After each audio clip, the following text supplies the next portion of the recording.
Hello students, तो आज हम पढ़ेंगे क्लास 11 का chapter first the living world, जिसे हमने कुछ पार्ट्स में डिवाइड किया है। तो इसमें हम पढ़ेंगे व्हाट इज़ लिविंग। तो लिविंग क्या है, जैसे कि हम अपने चारों ओर देखते हैं, कुछ चीज़ें ग्रो करती हैं, मूव करती हैं, रिप्रोड्यूस करती हैं, लेकिन हर वो चीज़ जो मूव करे, ग्रो करे, ज़रूरी नहीं है कि वो लिविंग है। जैसे कि एक कार मूव करती है, वो हमें पता है वो लिविंग नहीं है। क्रिस्टल इंक्रीज होता है साइज में, हमें पता है वो लिविंग नहीं है। तो अगर बायोलॉजिकली लिविंग क्या है वो समझें, तो साइंटिस्ट ने कुछ कैरेक्टरिस्टिक्स दे दिए हैं जो सभी लिविंग ऑर्गेनिजम्स में, लिविंग बींग्स में कॉमन है। तो वो कैरेक्टरिस्टिक्स आज हम पढ़ेंगे। Characteristics of living beings: growth, reproduction, metabolism, cellular organisation, consciousness, self replicating, evolving and self regulating systems. ये सारे कैरेक्टरिस्टिक्स हैं, वन बाय वन हम इन सब के बारे में पढ़ते हैं। Growth refers to a permanent increase in size and mass of an organism. देखिए, जैसे एक बच्चा साइज में इंक्रीज हो गया, बड़ा हो गया, अब वो वापस वो हाइट में कम नहीं हो सकता, हाइट उसकी कम नहीं हो सकती, तो वो हुई ग्रोथ। इसलिए लिखा है permanent increase in size and मास, यानी कि साइज में, मास में परमानेंट ग्रोथ हो जाए, परमानेंट इंक्रीज हो जाए, उसी को हम ग्रोथ कहते हैं। यूनिसेल्युलर ऑर्गेनिजम्स के केस में, जैसे कि अमीबा एंड बैक्टीरिया, ये यूनिसेल्युलर हैं, एक सेल के बने हैं। तो इनके केस में ग्रोथ होती है सेल डिवीजन से, जहाँ पर एक सेल डिवाइड करेगी दो सेल बनाने के लिए, और इसी सेल डिवीज़न को हम यहाँ पे ग्रोथ भी कह सकते हैं, रिप्रोडक्शन दोनों ही कह सकते हैं, क्योंकि सेल ऑर्गेनिज्म ही एक सिंगल सेल का बना है। मल्टी सेल्युलर ऑर्गेनिजम्स के बारे में बात करें तो ग्रोथ दो तरीके से हो सकती है: increase in the number of cells via cell division, cell का नंबर डिवाइड होगा और सेल का साइज इंक्रीज होगा, दोनों ही चीज़ें होंगी। एग्जाम्पल्स हैं इसके: a seed grows into A plant. देखो, एक सीड एक प्लांट में ग्रो करता है, तो यहाँ पे सेल्स का नंबर भी इंक्रीज हुआ होगा, सेल्स का साइज भी इंक्रीज हुआ होगा। A baby grow into an adult, यहाँ पे भी ये दोनों चीज़ें हैं। Fungi grow when kept on moist bread, हमने देखा है फंजाई ग्रो कर जाती है, तो इसका मतलब फंजाई भी लिविंग है। Non living things, mountains and crystals also increase in size but is external growth. देखो, माउंटेन्स हैं, क्रिस्टल्स हैं, वो भी इंक्रीज करते हैं साइज में, लेकिन वो ग्रोथ एक्सटर्नल है, इंटरनल नहीं है। इंटरनल होगी तब हम ग्रोथ बोलेंगे। Living organisms show internal growth. देखो, living organisms internal growth show करते हैं, which is controlled and organized by metabolism of body. Growth, देखिए, ग्रोथ एक इम्पॉर्टेंट फीचर है लिविंग बीइंग का, लेकिन ये अकेला केवल ये डिफाइन नहीं कर सकता कि कोई चीज़ लिविंग है या नहीं है। अब हम रिप्रोडक्शन के बारे में पढ़ेंगे। It is the process by which living organisms produce new individuals of the same species. New individuals means individual, जैसे एक ऑर्गेनिज्म तो एक इंडिविजुअल, ऑर्गेनिज्म इंडिविजुअल हम एक ही चीज़ मान सकते हैं। तो एक रिप्रोडक्शन एक ऐसी प्रोसेस होती है जिससे एक ऑर्गेनिज्म अपने ही जैसे और प्राणी उत्पन्न कर पाए। यूनिसेल्युलर ऑर्गेनिजम्स के केस में देखेंगे तो reproduction mostly through binary fission, जैसे कि ऐसे ये सिंगल सेल ऑर्गेनिज्म है, ये ऐसे डिवाइड करेगा, ऐसे हुआ, ऐसे हुआ, अब यहाँ पे नया बन जाएगा, तो ऐसे 20 से कट के बाइनरी फिजन होता है, 20 से कट जाएगा और फिर नया पार्ट बना लेगा जो लॉस हुआ है। मल्टीसेल्युलर ऑर्गेनिजम्स के केस में देखेंगे तो रिप्रोडक्शन कैन बी असेक्सुअल भी हो सकती है, जैसे फ्रेगमेंटेशन इन एल्गी। एल्गी फ्रेगमेंटेशन क्या होता है, जैसे एल्गी का कोई भी पार्ट गिर जाए, टूट जाए, अलग हो जाए, तो वो खुद में एक नया, पूरी बॉडी मानी जाएगी, वो खुद एक नया एल्गी बना सकती है। सेक्सुअल भी होता है, मोस्ट एनिमल्स में सेक्सुअल होता है, हायर प्लांट्स में सेक्सुअल होता है। एक्सेप्शंस होते हैं, कुछ म्यूल्स हैं, इनफर्टाइल ह्यूमन कपल्स हैं एंड वर्कर बीज डू नॉट रिप्रोड्यूस। ये सब रिप्रोड्यूस नहीं करते हैं। वर्कर बीज जैसे कि वर्कर बीज की क्वांटिटी काफ़ी ज़्यादा होती है हाइव्स में, वो सिर्फ जो छत्ता होता है उसकी देखभाल करने के लिए होती है, वो रिप्रोड्यूस नहीं करती हैं। लेकिन ये लिविंग हैं। वायरसेस भी ऐसे रिप्रोड्यूस नहीं करते हैं, वो सिर्फ जब होस्ट की मशीनरी ऑन होगी, होस्ट के अंदर होंगे, तभी वो रेप्लिकेट कर पाएंगे। नॉट ए यूनिवर्सल प्रॉपर्टी, केवल ये रिप्रोडक्शन भी ये नहीं बता सकती केवल कि कोई चीज़ लिविंग है या नहीं। मेटाबॉलिज्म, डेफिनेशन है मेटाबॉलिज्म की। Metabolism is the sum total of all chemical reactions occurring inside a living organism to maintain life. Metabolism क्या है? जो भी हमारे बॉडी के अंदर केमिकल रिएक्शंस चल रहे हैं, ग्लूकोज का बनना, ग्लूकोज का टूटना, प्रोटीन्स का बनना, प्रोटीन्स का टूटना, फैट्स, लिपिड्स, इन सब का बनना और टूटना, ये सब केमिकल रिएक्शंस जो चल रही हैं उसे हम कहते हैं टोटल मिला के मेटाबॉलिज्म। ये रिएक्शन दो तरह की होती हैं, एनाबॉलिक और catabolic.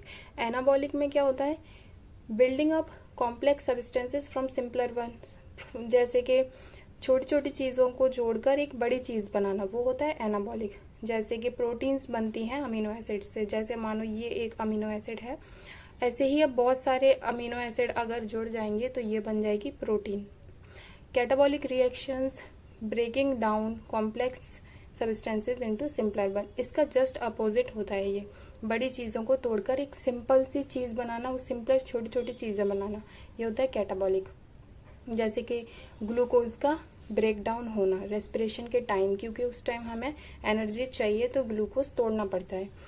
All living organisms from tiny bacteria to large elephants, छोटे से छोटे बैक्टीरिया से बड़े हाथी तक, जानवर तक, मेटाबॉलिक रिएक्शंस सब में होती रहती हैं कंटिन्यूसली। और ये जो मेटाबॉलिक रिएक्शंस हैं इनका एक स्पेसिफिक सीक्वेंस होता है एंड ये कंट्रोल की जाती हैं एंजाइम्स से। एंजाइम्स क्या होते हैं? एंजाइम्स वो प्रोटीन होती हैं जो कोई केमिकल रिएक्शंस की रेट को इंक्रीज और डिक्रीज कर दें, चेंज कर दें उसकी रेट ऑफ रिएक्शन में, प्रोटीन्स ही होती हैं। Only living has this ability, metabolism की एबिलिटी सिर्फ लिविंग्स के पास ही होती है, नॉन लिविंग्स के पास नहीं होती है। तो ये कैरेक्टरिस्टिक फीचर होता है metabolism. Cellular organisation, cellular organisation क्या होता है? All living organisms are made up of cells, हमें पता है सभी ऑर्गेनिज्म, लिविंग ऑर्गेनिज्म सेल से बने हैं और जो कि बेसिक यूनिट है लाइफ की। Some are unicellular where a single cell performs all life functions. देखो कुछ ऑर्गेनिजम्स, यूनिसेल्यूलर ऑर्गेनिजम्स हम जिन्हें कहते हैं, वो सिंगल सेल के बने होते हैं, वो लिविंग होते हैं फिर भी, क्योंकि एक सिंगल सेल सारी प्रोसेस को परफॉर्म कर सकता है जो एक लाइफ के लिए ज़रूरी है। Others are multicellular with cells organised into tissues, organs and systems. देखो मल्टीसेल्यूलर्स में क्या होता है? सेल्स होंगे, ये सेल्स जोड़ के टिश्यू बनाएंगे, अब टिश्यू बना लिया, अभी और टिश्यू मिलके ऑर्गन बनाएंगे, ऐसे ऑर्गन सिस्टम फिर ऐसे परफॉर्म होता है उसमें। Cell is the structural and functional unit of our body. हम इसको स्ट्रक्चरल एंड फंक्शनल क्यों कहते हैं? स्ट्रक्चरल मीन्स कि किसी चीज़ का निर्माण कर रहे हैं, वो बेसिस है उसका। जैसे कि हमारी बॉडी की शुरुआत एक सेल से हुई है, एक सेल मिलेगा, फिर टिश्यू बनेगा, फिर ऑर्गन बनेगा, फिर ऑर्गन सिस्टम बनेगा। तो बेसिकली स्ट्रक्चर जो फाउंडेशन बन रहा है वो सेल की, एक सेल की वजह से बन रहा है। जो बहुत सारे सेल्स जब इकट्ठे हो जाते हैं तब हम इसे फिर स्ट्रक्चरल कहते हैं, क्योंकि सेल्स शुरू कर रहे हैं। फंक्शनल यूनिट क्यों कहते हैं? क्योंकि हम रेस्पिरेशन करते हैं, हम इनहेलेशन एक्सहेलेशन करते हैं, लेकिन पहले ये सेल्स के अंदर होती है। सेल्स ऑक्सीजन क्रिएट करते हैं, CO2 क्रिएट करते हैं, उसको एक्सचेंज करते हैं, इसलिए इसको फंक्शनल यूनिट भी कहते हैं। तो cell is the structural and functional unit of our body. Consciousness, awareness, consciousness को हम अवेयरनेस भी बोल सकते हैं। जैसे कि अगर कोई चीज़ हमारे आसपास हो रही है और हम उस चीज़ के बारे में जानते हैं, पता है हमें, तो हम कहेंगे हम उस चीज़ के बारे में अवेयर हैं। वही बात यहाँ पर है। It is the ability to sense the environment and respond to it appropriately.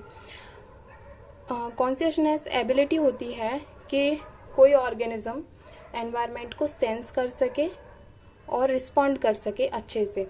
The living organisms can detect changes stimuli like light, sound, temperature, chemicals etc and show A reaction. देखो ये सब चीज़ें हम लोग लिविंग ऑर्गेनिजम्स डिटेक्ट कर सकते हैं और हम उसके अगेंस्ट रिस्पॉन्स भी कर सकते हैं। जैसे कोई चीज़ का टेम्परेचर ज़्यादा है, हम वहाँ से तुरंत हाथ हटा लेंगे। कहीं पर बहुत ज़्यादा केमिकल्स की स्मेल है, हमें पता चलेगा कि यहाँ पर स्मेल ठीक नहीं है, तो हम वहाँ से चले जाएंगे। साउंड अगर ज़्यादा है, हमें लगता है कि हमारे लिए ठीक नहीं है, तो हम वो नहीं सुनेंगे, बंद करेंगे या वहाँ से चले जाएंगे। Example, plants bend toward light.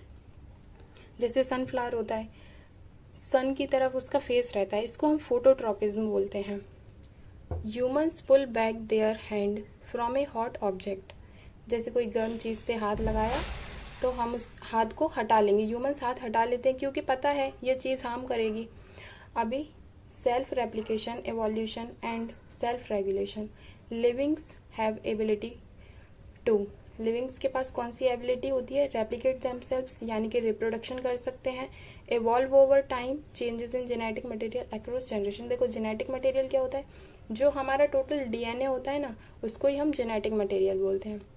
जब उस डीएनए के अंदर जनरेशन टू जनरेशन चेंजेस आते हैं थोड़े थोड़े करके, तो एवोल्यूशन हो जाता है। जैसे कि साउथ अफ्रीका में थोड़ा स्किन का टेक्सचर थोड़ा डार्क होता है, वहाँ के लोगों में थोड़ा डार्क होता चला गया क्योंकि वहाँ पे बॉडी ने इवॉल्व किया कि वहाँ पे मेलानिन थोड़ा ज़रूरी है, तो वो वहाँ पे डार्क कलर आ गया। और जो बर्फ वाली साइड होती है वहाँ पे मेलानिन उतना नहीं है, क्योंकि मेलानिन बेसिकली यूवी रेज से प्रोटेक्ट करता है, तो वहाँ पे सन इतना होता नहीं है, गर्मी इतनी होती नहीं है, तो वहाँ पे मेलानिन कम होता है और बॉडी इवॉल्व कर चुकी होती है उस एरिया के हिसाब से। और क्या एबिलिटी होती है लिविंग्स की? Regulate internal environment. Internal environment regulate करते हैं। जैसे कि ज़्यादा गर्मी होगी तो स्वेट आने लगता है, जिससे बॉडी ठंडी हो जाए और अच्छे से बॉडी का अंदर का टेम्परेचर मेंटेन रहे। तो ये सब था लिविंग्स के बारे में, और नेक्स्ट वीडियो में पढ़ेंगे। Thank you.